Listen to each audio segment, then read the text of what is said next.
हाँ तो दोस्ती मने ये कहा के सबे कोई जाना था होई करीब करीब। हमारे यहाँ तमरस कहने के एक नाम से एक गीत आप मन के सुनात हूँ। हाई रे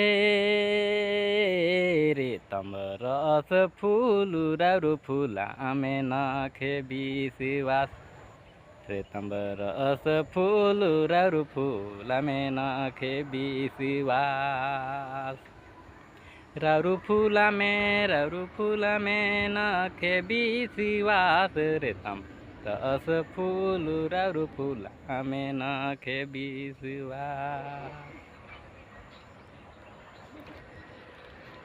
ना तो तमरस फल लागे रे ना तमरस फूल झरे रारू फूला में नखे विश्वास रे तम रस फूल रारू फूला में नखे विश्वास रे तम रस फूल रारू फूला में नखे विश्वास।